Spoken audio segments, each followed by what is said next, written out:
नमस्कार सभी को। मेरा नाम विश्वदीप चौधरी है, IBPS clerk selected candidate central bank of India. तो आज हमारे एक सब्सक्राइबर मित्र हैं, उन्होंने जो है अपना जॉइनिंग लेटर हमें फॉरवर्ड किया है। उनकी जो सिलेक्शन है सेंट्रल बैंक ऑफ इंडिया में एज अ प्रोबेशनरी ऑफिसर हुई है। तो उनका जो ऑफर लेटर है वो किसी ईमेल के थ्रू फ़िलहाल नहीं आया है, बल्कि उन्हें बाई पोस्ट ये मिला है परसों। जबकि आप देख सकते हैं जो ये लेटर है, ये आप देख सकते हैं central bank of India human resource development department की तरफ से है। 13 नवंबर को ये इशू हुआ है। बाकी डिटेल्स मैं जल्दी आपके साथ डिस्कस करूँगा। वीडियो थोड़ी सी लंबी हो सकती है, तो हमारे साथ बने रहें। जो ये रेसिडेंट है दिल्ली की हैं, और इनका जो पोस्टिंग है ये आप देख सकते हैं central bank officers training college Bhopal में हुआ है। तो इनकी जो जॉइनिंग है भोपाल में है। आगे हम डिटेल्स देख लेते हैं। सब्जेक्ट आप देख लीजिए, appointment in our bank is assistant manager in junior management grade scale 1 mainstream. तो जैसा कि मैंने कहा कि इनका प्रोबेशनरी ऑफिसर में सिलेक्शन हुआ है सेंट्रल बैंक ऑफ इंडिया में। तो इसी के बारे में जो है ये लेटर है। सो ये है आपका पहला जो पैराग्राफ है, पहला पॉइंट। इसमें दिया गया है कि इनका जो जॉइनिंग है, ये जो आपका डॉक्यूमेंट वेरिफिकेशन, बायोमेट्रिक वेरिफिकेशन और प्री रिक्रूटमेंट मेडिकल एग्जामिनेशन जो होता है उसके क्लियरेंस के बेसिस पे बनता है।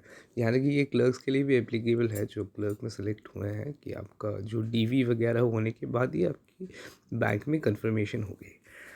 जॉइनिंग की टाइमिंग्स देख लेते हैं। You are advise to report at our CBOTC Bhopal on 4th January 2021 at 9:30 a.m. for induction training at the below mentioned address.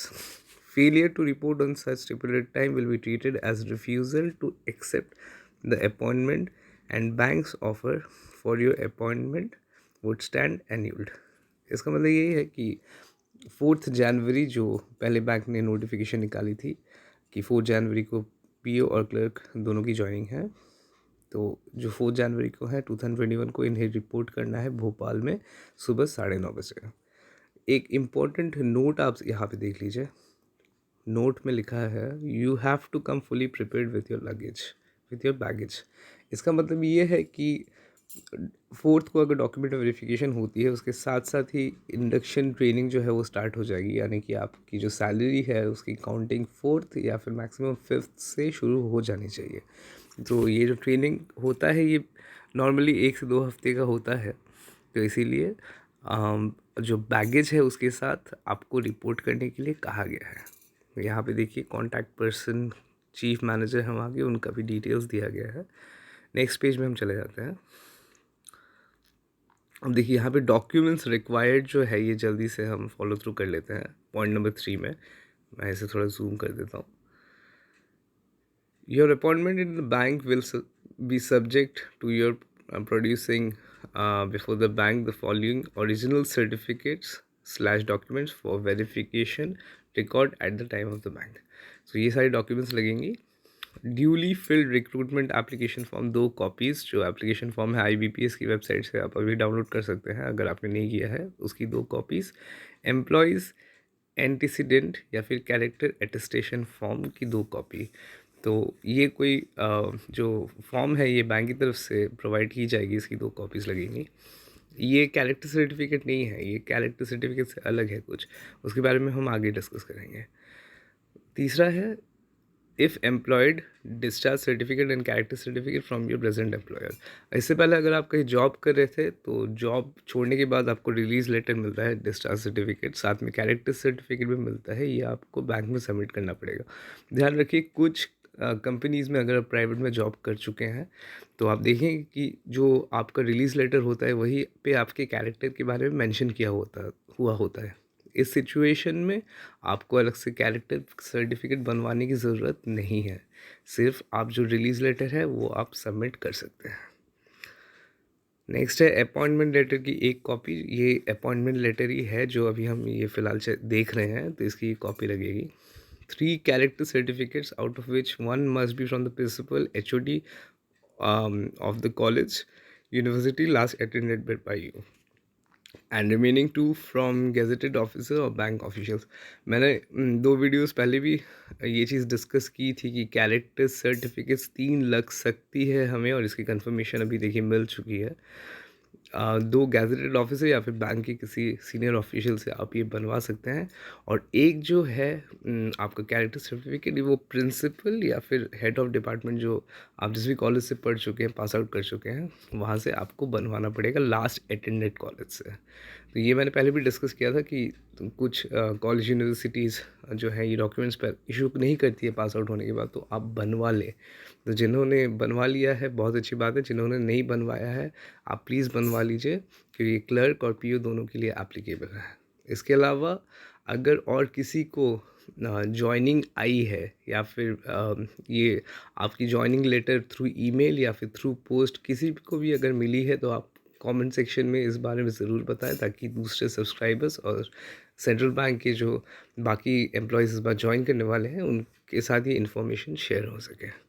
इसके अलावा देखिए और ओरिजिनल डॉक्यूमेंट्स एसएससी से लेके पासिंग सर्टिफिकेट, सो ग्रेजुएशन का जो आपका सब मार्कशीट है, क्लास 10 12 ग्रेजुएशन पोस्ट ग्रेजुएशन अगर आपने किया है, सभी मार्कशीट, सभी passing certificates and degree certificates आपको बैंक में सबमिट करनी पड़ेंगी। नेक्स्ट है valid caste certificate from the competent authority. ये आपका जो है caste certificates SC ST OBC या फिर पर्सनल PWD या फिर EWS कैटेगरी, आप अगर किसी से भी अप्लाई किया है, इनकी जो सर्टिफिकेट्स है थ्रू इन प्रॉपर फॉर्मेट ये आपको बैंक सबमिट करनी पड़ेंगी। Candidates belonging to and applying under reserved OBC category are required to submit certificate regarding his her community in the prescribed format form of certificate to be produced by other backward classes applying for appointment to posts under the government of India, and the certificate should contain the non-creamy layer clause. So ये OBC वालों के लिए है कि जो आपका जो certificate बनता है नॉन क्रीमी लेयर का, ये आप जल्दी से बनवा लें, और ये जो है आपको बैंक में सबमिट करनी पड़ेगी। इसके बाद है पॉइंट नंबर आई जो है ये आपका NPS को लेके है। इसमें आपका प्रान नंबर जो है ये वहाँ पे जनरेट किया जाएगा। ये NPS के लिए होता है, नेशनल पेंशन सिस्टम, जिसमें जो आपके पैसे जो है आपकी सैलरी के 10% वो कंट्रीब्यूट होता है, बैंक भी अपने साइड से कंट्रीब्यूशन करती है, और ये आप क्लेम कर सकते हैं अपने रिटायरमेंट के टाइम में। इसके अलावा medical fitness declaration certificate by the candidate, ये बहुत इंपॉर्टेंट पॉइंट है, ये मैं हाईलाइट कर दे रहा हूँ। लास्ट पॉइंट नंबर J, ये क्यों इम्पोर्टेंट है ये मैं आपको अभी बता दे रहा हूँ, इसे बिल्कुल ध्यान से देख लीजिए, ये बहुत इम्पोर्टेंट है। सो ये जो है इसमें क्या होगा, देखिए नीचे लिखा हुआ है format for serial number A, B and C are available on bank's website under career folder. You are advised to download the same and personally hand over the duly filled forms to the bank official at the time of your reporting। यानी कि central bank of India के website में career section के under 3 forms दी गई हैं, A, B और C। Format for serial number A, B and C, ये तीनों फॉर्म्स आपको डाउनलोड करके फिलअप करके लेके जानी है। इसका मतलब यही है कि ज्वाइनिंग के टाइम जो है आपकी मेडिकल की जो है टेस्ट होंगी, मेडिकल फिटनेस की टेस्ट होगी, तो ये फॉर्म आपको उस समय सबमिट करना पड़ेगा। तो आप इसे डाउनलोड करके रखिए, रेडी करके रखिए। इसके नीचे एक नोट दिया गया है, above forms must be completed in all respects and passport size photograph must be affixed wherever required। Name and address of the police headquarters and local police station must be furnished correctly so that verification process is completed expeditiously without any hitch before your appointment in the bank। यानी कि जितने भी आप forms fill करने वाले हैं जो bank आपको बताएगी, तो उसमें पासपोर्ट साइज़ फ़ोटोज़ जहाँ जहाँ अटैच करनी है घर से करके लेके जाइए। आपका जो लोकल पुलिस स्टेशन है और पुलिस के हेडक्वार्टर है, इसकी इन्फॉर्मेशन क्रॉस चेक कर लीजिए, आपको बैंक में सबमिट करना पड़ेगा। इसमें अगर कुछ गलती होती है तो आपके जॉइनिंग में डिले भी हो सकती है, तो इसका बहुत बिल्कुल ध्यान रखें। नेक्स्ट है देखिए सैलरी के बारे में दिया गया है। सैलरी इसको हम ज़्यादा डिटेल में डिस्कस नहीं करेंगे क्योंकि ये गूगल में इजीली अवेलेबल है। जो पीओ की सैलरी है ये आप चेक कर सकते हैं गूगल में। नेक्स्ट हम चेक कर लेते हैं नेक्स्ट पेज में। देखिए इसमें बैंक के रूल्स के बारे में दिया गया है। जो पॉइंट नंबर 2 है कि इनमें जो किस किस रूल्स के अंडर आप पॉज करके पढ़ सकते हैं अगर आप चाहते हैं तो।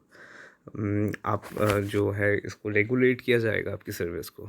नेक्स्ट है पेंशन के बारे में दिया गया है कि आपका जो बेसिक और डीए का 10% होता है वो कंट्रीब्यूट होगा आपकी पेंशन की तरफ। और अभी लेटेस्ट नॉर्म्स के हिसाब से मुझे जहाँ तक पता है 14% बैंक भी आपका बेसिक और डीए का कंट्रीब्यूट करती है नेशनल पेंशन सिस्टम में, जिसे आप आपकी रिटायरमेंट के बाद क्लेम कर सकते हैं। ये सब आप पॉज करके देख लीजिए अगर आपको डिटेल्स में जानना है तो। नेक्स्ट पॉइंट देख लेते हैं। देखिए ये बहुत इंपॉर्टेंट पॉइंट है number 4। Your appointment is provisional and is subject to receiving clear character antecedent reports from the police authorities, satisfactory reports from your personal references and discharge certificate from your previous employers if any। सो देखिए फिर से police station mention है, जैसे कि मैंने बताया बहुत important point है। पुलिस स्टेशन के बारे में आप एकदम 100% सही जानकारी लेके आप बैंक में सबमिट कीजिए। कैरेक्टर सर्टिफिकेट सही से बनवाइए। और अगर आपने पहले कहीं जॉब किया है तो उसका जो है रिलीज सर्टिफिकेट आप लेके जाइए। अगर आपने एक से ज़्यादा जगह जॉब किया है, अगर आपके पास पुराने ऑफिस का रिलीज़ लेटर है उसे भी कैरी करके कीजिए। अगर आपके पास पुराने वो डॉक्यूमेंट्स नहीं हैं कोई बात नहीं, लेटेस्ट जो आपके पास डॉक्यूमेंट्स हैं रिलीज़ लेटर्स के उसको आप ज़रूर कैरी करके लेके जाइए। नेक्स्ट देखिए ये आपका दिया गया है कि प्रोबेशन के बारे में दिया गया है। You will be on probation for a period of 2 years from the date of joining in your bank. Your confirmation in the bank will subject to your making factory progress during the training. तो देखिए 2 साल की training होती है probationary officers की, वो प्रोबेशंस में रहते हैं। 52 वीक्स की ट्रेनिंग होती है। इसके बाद एक एग्ज़ाम होता है जिसे आपको क्लियर करना पड़ता है। जबकि 2 एग्ज़ाम्स होते हैं एक्चुअली। तो उसमें जनरल कैंडिडेट्स को मिनिमम 50% और बाकी जो कैंडिडेट्स हैं उनको 40% रखना पड़ता है। मतलब जनरल और ईडब्ल्यूएस के लिए 50% है। और अगर आप ये एग्ज़ाम जो है क्लियर नहीं करते हैं तो देखिए इसी के बारे में और डिटेल्स दिया गया, आप पॉज करके इसे पढ़ सकते हैं। ये इतना इम्पोर्टेंट भी नहीं है क्योंकि आप ऐसा नेगेटिव माइंडसेट लेके मत चलिए अभी से कि आप पास नहीं हो पाएंगे ट्रेनिंग। ऐसा कुछ नहीं होता है, सभी पास हो जाते हैं। तो जो है अगर आप पास नहीं होते हैं तो आपको फिर से 6 महीने का एक्सटेंशन दिया जाता है और फिर एग्ज़ाम होती है। और उसमें अगर पास नहीं होते तो दोबारा से एग्ज़ाम आपकी ली जाती है 6 महीने की ट्रेनिंग के बाद। उसके बाद जो है आपका जॉइनिंग हो जाता है। तो ये आप डिटेल्स में पढ़ लीजिए। देखिए यहाँ पे है it will be mandatory for POs to score minimum passing marks separately as well as in aggregate in both assessment for confirming in bank service. तो ये पीओज के लिए है। क्लर्क की जब ऐसी ऑफर लेटर आ जाएगी तो वो भी हम ज़रूर देखेंगे ऐसा कोई क्लॉज है कि नहीं वहाँ पे। ये सिर्फ प्रोबेशनरी ऑफिसर्स के लिए है। तो जो है ये एग्ज़ाम्स आपको पास करना पड़ेगा, उसके बाद ही आपका प्रोबेशन जो है वो ख़त्म होगा। नेक्स्ट पेज में जाते हैं। ये सेकेंड एक्सटेंशन के बारे में दिया गया है। जो मैंने बताया था कि सेकेंड एक्सटेंशन के बाद भी अगर आपका एग्ज़ाम क्लियर नहीं होता है तो आपकी जॉब से जो है आपको निकाला भी जा सकता है। लेकिन आप बिल्कुल घबराइए मत, ऐसा कुछ होता नहीं है, ठीक है। हाँ, इतना भी कुछ मुश्किल नहीं है। और आप जब काम करने लग जाएंगे ये सब बिल्कुल सिंपल ही लगता है। तो बिल्कुल चिंता ना करें इन सब बातों को लेके। नेक्स्ट पॉइंट देख लेते हैं। देखिए फिर से डिस्ट्रिक्ट पुलिस के बारे में दिया गया है। Point number 6, your confirmation in the bank service will also subject to receipt of satisfactory report regarding your character and antecedents from district or police authorities. तो जैसे कि मैंने बताया कि पुलिस, देखिए तीसरी बार पुलिस के बारे में मेंशन हो गया है तो कितना इम्पोर्टेंट है ये। तो ये चीज़ें आप बिल्कुल श्योर होके आप डिटेल्स लेके जाएंगे, ठीक है। नेक्स्ट जो है पॉइंट देख लेते हैं। देखिए वही फिर से पॉइंट नंबर 7 में वही दिया गया है कि अगर सब कुछ सही नहीं रहा तो आपको जॉब से निकाला जा सकता है। तो ये सब बहुत ही बेसिक चीज़ें हैं, ये आप पॉज करके देख सकते हैं, ठीक है। नेक्स्ट पॉइंट हम देख लेते हैं। ये है फॉर जो रिजर्व कैटेगरी के कैंडिडेट्स है SC ST OBC और EWS के लिए, ठीक है। The appointment is made to express understanding that you belong to SC/ST, EWS, OBC, non-creamy, subject to the class, tribe, OBC, EWS certificates being verified through the proper channel, and if the verification reveals that the claim to be belonging to SC/ST or OBC, EWS, as the case may be, is false, your service will be terminated forthwith without assigning any further reasons and without prejudice to such further action as may be taken under provisions of Indian penal code. यानी कि अगर आप forged या फिर false certificate आप provide करते हैं तो आपके अगेंस्ट जो है कोर्ट केस भी हो सकता है और आपकी जो जॉब है वो भी जा सकती है। तो उसी बारे में दिया गया है। फिर ये जट कम्युनिटी के बारे में दिया गया है पॉइंट नंबर 9 में, जो सुप्रीम कोर्ट की कुछ रूलिंग हुई थी उस हिसाब से जो है उन कैंडिडेट्स का जो है जॉइनिंग प्रोसेस होगा। ठीक है, इसके बाद जो पॉइंट है point number 10, you will be entitled to claim you will not be entitled to claim traveling transportation or any other expenses incurred for joining the bank at the aforesaid advised place of reporting।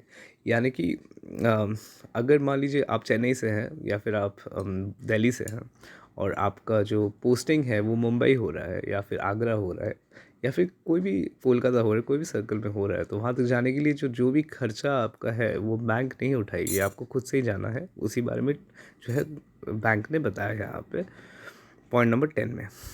Point number 11 में देखिए फिर से joining date के बारे में दी गई है। Effective date of your appointment in the bank in officer cadre as assistant manager in junior management grade scale 1 will be the date of your reporting at the advice place stated over 4 January 2021।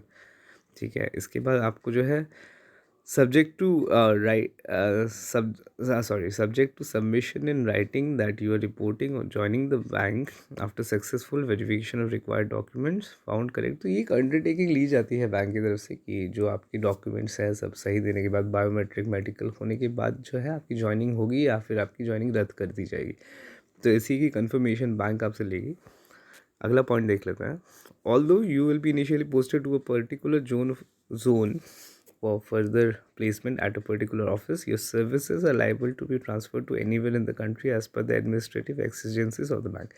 यानी कि इनके case में ma'am का जो है ma'am Delhi की है पर उनका जो पोस्टिंग है अभी जॉइनिंग वो भोपाल में है। तो ये बताया गया है कि प्रोबेशनरी ऑफिसर्स के लिए जो ट्रेनिंग के बाद उनकी पोस्टिंग ऑल इंडिया कहीं भी हो सकती है। यानी क्लर्क के केसेस में ऐसा नहीं होता, आपने जिस स्टेट से अप्लाई किया है उसी स्टेट में आपकी पोस्टिंग होगी। नेक्स्ट पॉइंट देख लेते हैं।